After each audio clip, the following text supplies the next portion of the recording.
Selamat pagi siswa-siswi kelas 8. Bagaimana kabar kalian hari ini? Ibu harap semuanya dalam keadaan sehat. Hari ini kita masuk kembali pembelajaran PKN untuk pertemuan yang ke-16. Sebelum memulai pembelajaran, alangkah baiknya kita berdoa terlebih dahulu. Berdoa menurut kepercayaan kita masing-masing, berdoa dimulai. Berdoa selesai. Adapun materi hari ini adalah makna alinea pembukaan Undang-Undang Dasar Negara Republik Indonesia tahun 1945, di mana materi kita pada minggu lalu yaitu menyadari pentingnya Pancasila sebagai dasar negara dan pandangan hidup bangsa. Tujuan pembelajaran hari ini yaitu siswa-siswi mampu menjelaskan makna dari setiap alinea pembukaan Undang-Undang Dasar Negara Republik Indonesia tahun 1945. Literasi hari ini, silakan kalian baca buku paket PKN-nya yang terdapat pada halaman 31 sampai 35. Ibu akan kasih waktu selama 7 menit. Pada dasarnya, pembukaan itu merupakan pokok kaidah negara yang fundamental. Undang-undang dasar terdiri atas pembukaan dan pasal-pasal, di mana pembukaan itu lebih tinggi kedudukannya daripada pasal-pasal. Sebagai pokok kaidah negara yang fundamental, pembukaan telah memenuhi syarat, yaitu berdasarkan sejarahnya, Undang-Undang Dasar ditetapkan oleh PPKI. Kedua, berdasarkan isinya, pembukaan memuat asas falsafah negara, asas politik negara, dan tujuan negara. 3. Pembukaan menetapkan adanya suatu Undang-Undang Dasar Negara Republik Indonesia tahun 1945. Pokok kaidah negara yang fundamental artinya hakikat dan kedudukan pembukaan bersifat tetap, kuat, dan tidak berubah bagi negara yang telah dibentuk. Adapun pokok kaidah yang fundamental terdapat dalam pembukaan Undang-Undang Dasar yaitu 1. Pokok-pokok pikiran, 2. Pengakuan kemerdekaan adalah hak segala bangsa, 3. Cita-cita nasional, 4. Pernyataan kemerdekaan, 5. Tujuan negara, 6. Kedaulatan rakyat, dan yang ketujuh dasar negara Pancasila.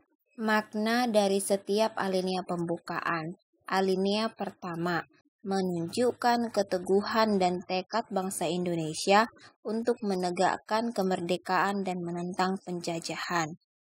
Adapun alinea ini memuat dalil objektif, yaitu bahwa penjajahan di atas dunia harus dihapuskan karena tidak sesuai dengan pri kemanusiaan dan pri keadilan, dan kemerdekaan merupakan hak asasi semua bangsa di dunia. Juga mengandung dalil subjektif, yaitu aspirasi bangsa Indonesia untuk melepaskan diri dari penjajahan, di mana bangsa Indonesia telah berjuang ratusan tahun untuk memperoleh kemerdekaan. Perjuangan juga didorong keinginan supaya berkehidupan yang bebas.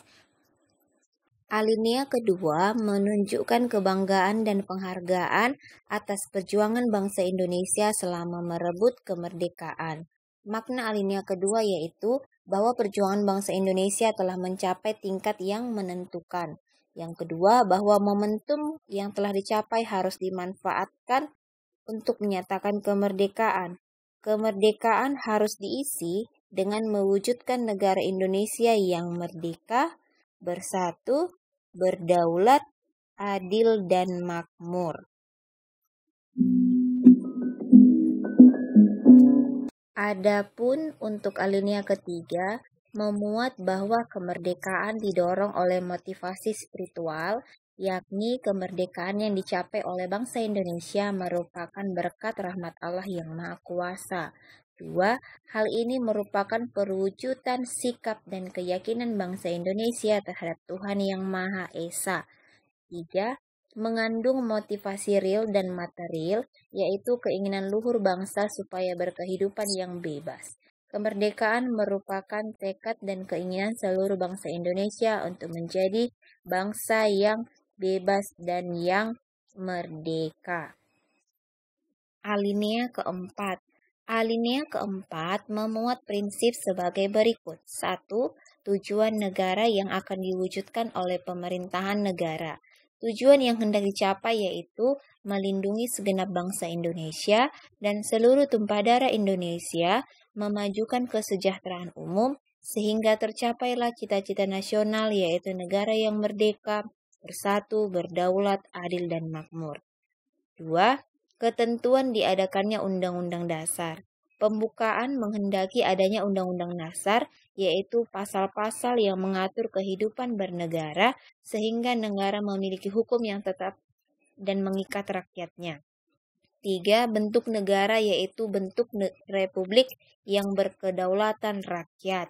Artinya, kekuasaan tertinggi berada di tangan rakyat dan pemerintahan dipilih langsung oleh rakyat. 4. Dasar negara yaitu Pancasila. Sila pertama sampai kelima tertulis pada pembukaan alinea keempat. Artinya, Pancasila adalah sah satu kesatuan bulat yang mengikat seluruh lembaga negara.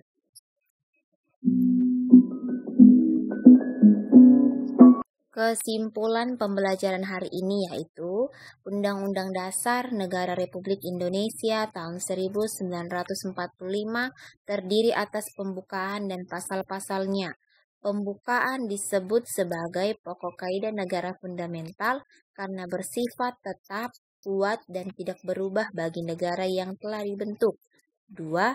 Adapun pembukaan memiliki 4 alinea, yaitu alinea pertama yang menunjukkan tekad bangsa Indonesia untuk menghapus penjajahan di atas dunia. Alinea kedua menunjukkan bahwa perjuangan bangsa Indonesia sudah tepat waktunya untuk merdeka, dan kemerdekaan harus diisi demi mewujudkan negara yang merdeka, bersatu, berdaulat, adil, dan makmur. Alinea ketiga menunjukkan kepercayaan bangsa Indonesia atas Tuhan Yang Maha Esa, artinya kemerdekaan bukan hanya jerih payah bangsa tetapi juga campur tangan dari Tuhan Yang Maha Esa.